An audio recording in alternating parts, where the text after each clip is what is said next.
Okay. We do put things in there, it's not sent out on email. So, unlike my Yeah. mailbox stacks up like this, but I know where it is. I clean out once a quarter. So yeah, it's a good idea to check your emails when you do come onto campus too, because a lot of times that message is relayed through a phone call, and people in the office will just leave that phone message in your mailbox. Yes.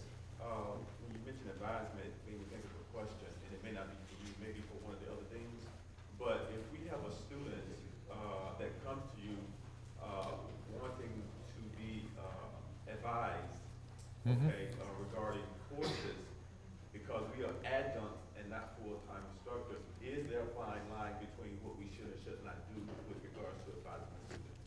The question was asked of whether or not adjunct instructors should advise students on course offerings.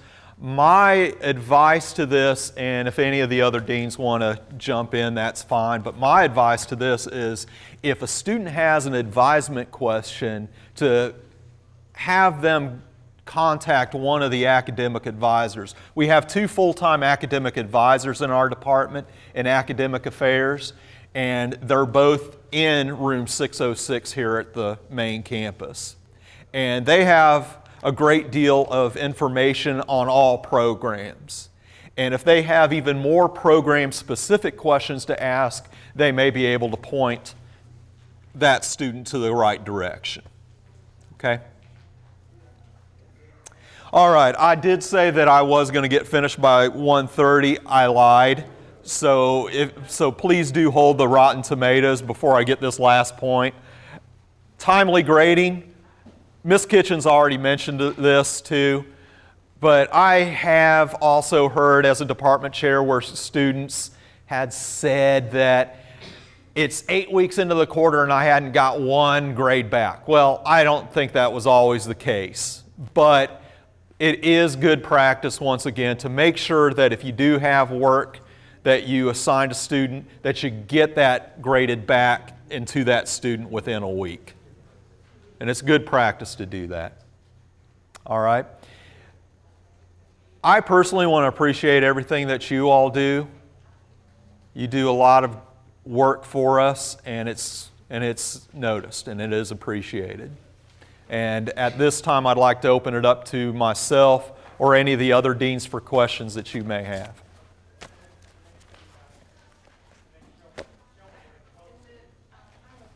Yeah.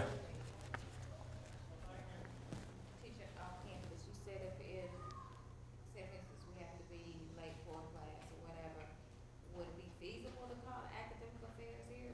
Yes. Yes. Or if it's for Butts County, you call that location. Okay. The question was asked if you are running late to one of the off-campus locations. It is best to get in contact with that location if you're running late.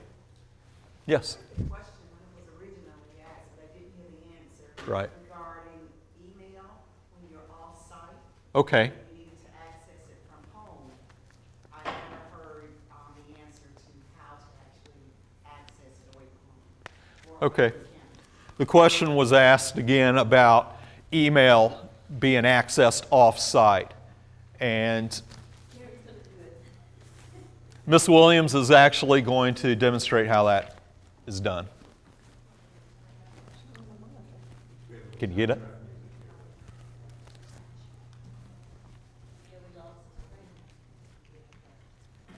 Are there any other questions that you want to ask while we're waiting? Yes. I often get asked about tutoring.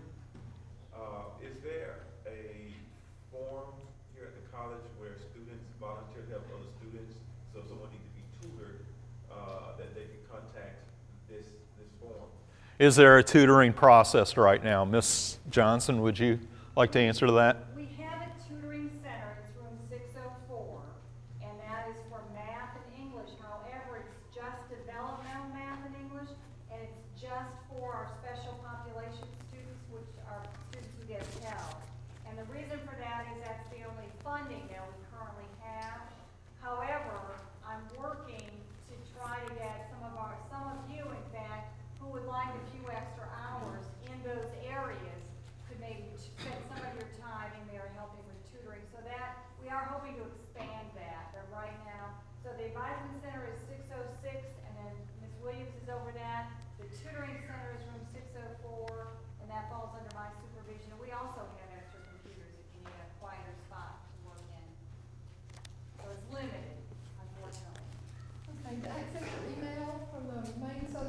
website, go under faculty and staff.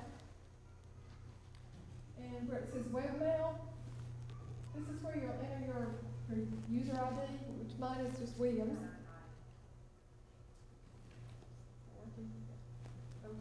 Yeah, it's up there. I have 2 L's in my name, not 3.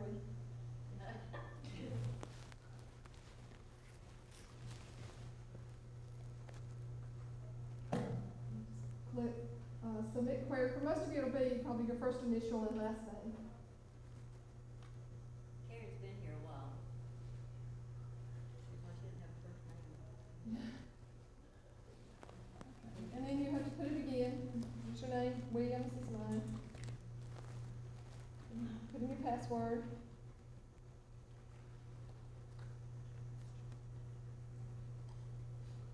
Uh-oh. And it usually works. It usually works. I do this from home all the time. You want me to try?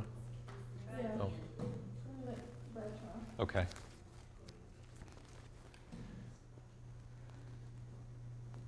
I could have typed in my Okay. password wrong, but we'll let Brad try some. Okay, so you just type in your email account right here, and then click Submit Query. What? No. I don't want that. Okay.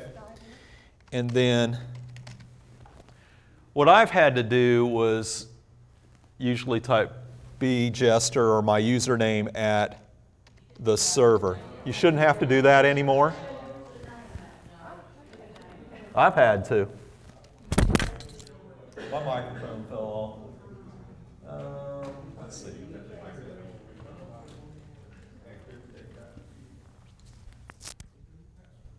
Yeah, there it is. And somehow I have like 50,000 emails. Okay. So I know what I'm doing after this meeting.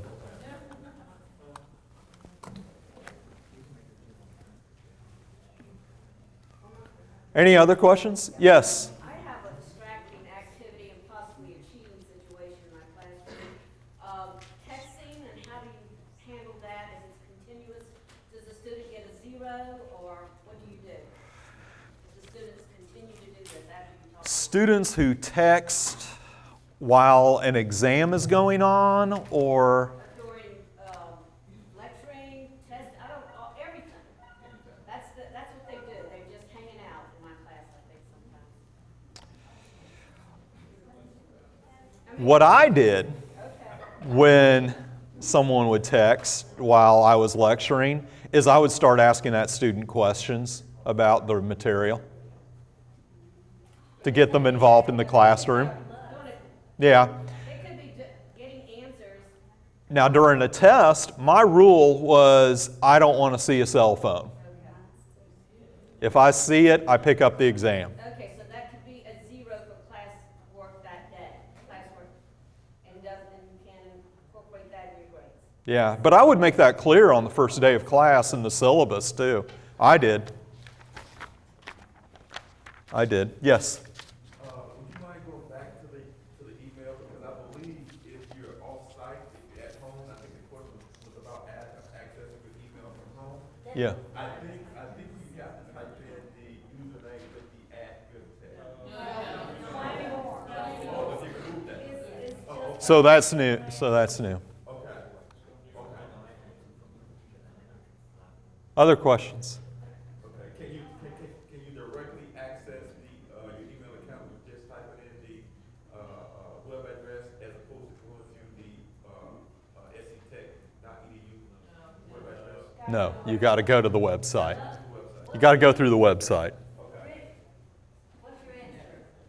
No, you've got to go through the SD Tech website. The reason being is because right now we still have Need to 2 email servers, one Need to for Flint and summarize. one for Griffin. What happens is when you go to that first little blank and put in your Do you need name, me to summarize that? it goes out to Yeah, a please. database Okay. looking to see where you're employed. Okay. Are you Griffin or are you Flint? Okay? If you circumvent that, you're not gonna get in. You're not gonna get in. It's just, that's the way it's set up right now. Until such time as we can pull both of the exchange servers together into one big happy family. Yeah. So just to summarize again, if you are off-site and you are accessing email through your own personal computer, go to the SC Tech website and then access your email through that way.